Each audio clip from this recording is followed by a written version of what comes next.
Brute Bernard, Killer Carl Cox and Mario Milano will rekindle fond memories for some of you. They do for me. They were the stars of World Championship Wrestling.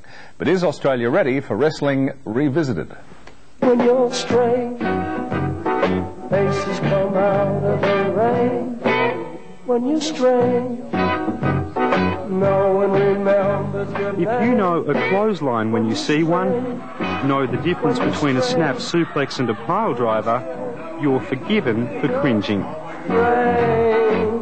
Because believe it or not, there was a time when Australians couldn't get enough of professional wrestling. From 1964 to 1978, World Championship Wrestling was an institution.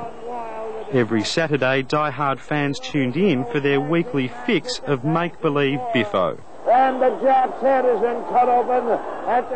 The ratings were astonishing. So too was the rush for front row seats at venues in Sydney and Melbourne. Devotees of the squared circle turning up in droves to cheer their favourites and jeer the enemy. 1, 2,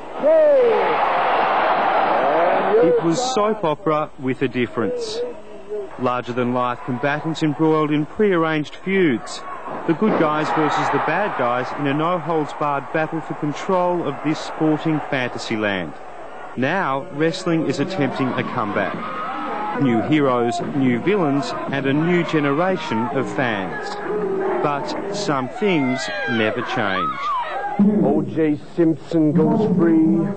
Mel Gibson goes to Hollywood. And Mark Mercedes goes #1 in Mega Pro Wrestling. Once a month at the Bankstown RSL, Mega Pro Wrestling takes centre stage.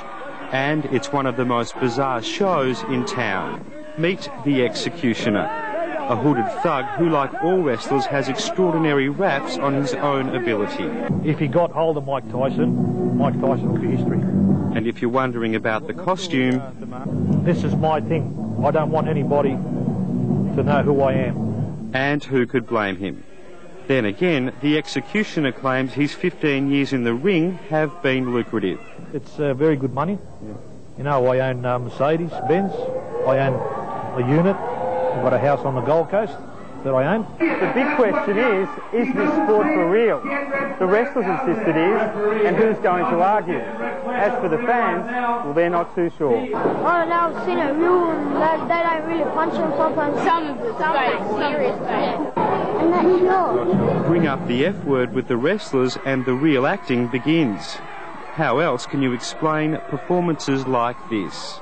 All I can say is they can come and try, and then they'll see how fake it is. Because I've been wrestling for 15 years, and I've got proof of injuries I've had over 15 years. A genuine sport. That's what we class it as, that's what we treat it as, a sport. Promoter and wrestling junkie Greg Smith has just one wish: to clean up wrestling's image and get the action back into our living rooms. It's very tough because unfortunately wrestling has got a stigma.